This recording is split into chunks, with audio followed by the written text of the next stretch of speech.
Welcome to part 2 of the overhand analysis. The overhand is probably the most effective and powerful punch in combat sports. In this video, we'll look even more in depth at how to generate the maximum amount of power when throwing the overhand. We will also look at a formula for not only the overhand, but any type of striking technique. The basic formula for power is loading, weight transfer, rotation, and follow through.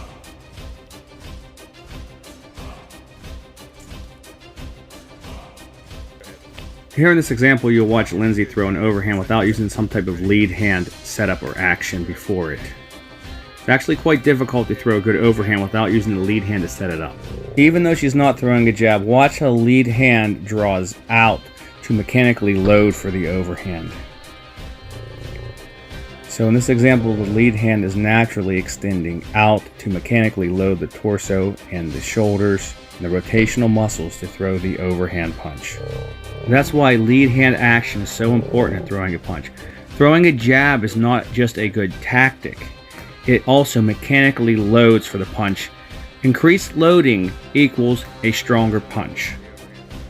Throwing a lead kick is not only a good tactical setup, but it's also a good mechanical setup for throwing the overhand. Watch as Lindsay throws the kicks, her shoulders and hips are turned to throw a very powerful overhand. This is a great and very effective way to set up a powerful overhand. Notice how the kick not only sets up the punch, but also mechanically loads for it. Dan Henderson uses a leg kick to not only set up the overhand, but to mechanically load for the overhand. Look how his shoulders and hips are loaded to throw the overhand. After the kick lands, you see his left arm is here bracing out and extending out to further load for the overhand. He then lands his signature knockout punch, the overhand right. Another method to set up the overhand is to fake a takedown or a shot. As you see here, I fake with my lead hand to grab the leg, and this mechanically loads my shoulders. It's very similar to throwing a jab. So I reach down, faking the shot, and I'm able to throw the overhand. It's very similar to throwing a jab. So I fake the leg grab, and then it mechanically loads my torso and shoulders so I can hit a very hard overhand. Also, lowering the level loads my leg so I can propel myself forward for a more forceful punch.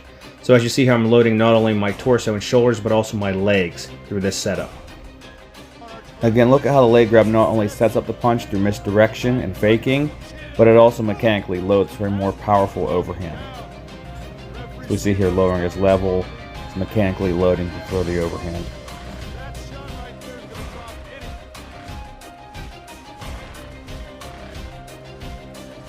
Now we are going to look at the next two elements of throwing an overhand, which are weight transfer and rotation. Without loading for my punch by throwing a jab, my weight transfer and rotational power are also limited. However, when I throw the jab, I have greater momentum with my head, and it leads to a greater weight transfer and a bigger hinging movement, which will ultimately lead to more power. Throwing the kick accomplishes the same thing. Watch the degree of head movement and the weight transfer after throwing the kick, which leads to a more powerful punch. Using a kick to set up the overhand leads to a great degree of weight transfer and rotational power. Look at the position my head is in when I throw the kick. Look at the degree the head has traveled from where I threw the kick to where it is now when I'm throwing the overhand. This is a lot of weight being transferred onto the front leg and in the direction of the punch.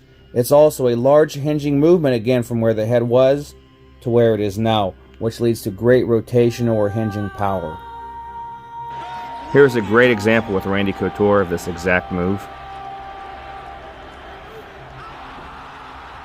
Notice not only the setup, but the loading, the weight transfer, and the rotation.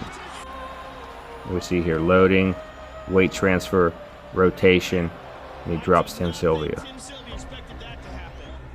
Let's go back to this example with Dan Henderson. Again, notice the loading, the weight transfer, and rotation. By throwing the kick, Dan is rotated in this direction, and when he throws the overhand, he will rotate in this direction, so he is loaded to throw the overhand. Dan then transfers some weight onto his front foot and he begins to rotate. We see him continue to transfer weight forward as the back leg becomes very light and most of the body weight now is on the front leg. And we see rotation or hinging movement through a side bend and rotation through the waist, shoulders, and through the elbow. Now let's look at the final step, follow through.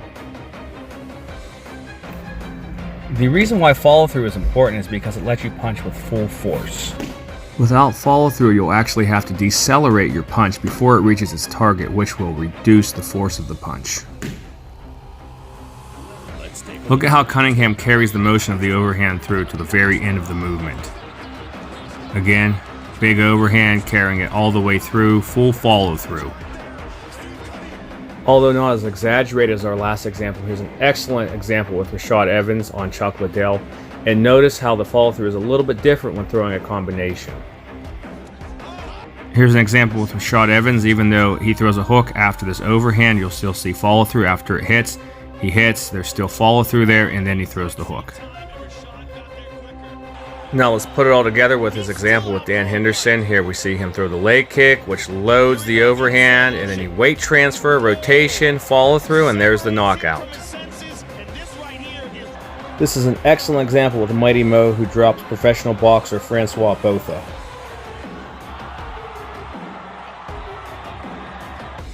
Here Francois is about to throw the jab. Mo slips the jab, loading for the overhand. He now transfers weight forward and begins to hinge and pivot. He continues to hinge and pivot, continues to drive weight forward, hitting a very hard overhand, and he follows through, sending Botha flying.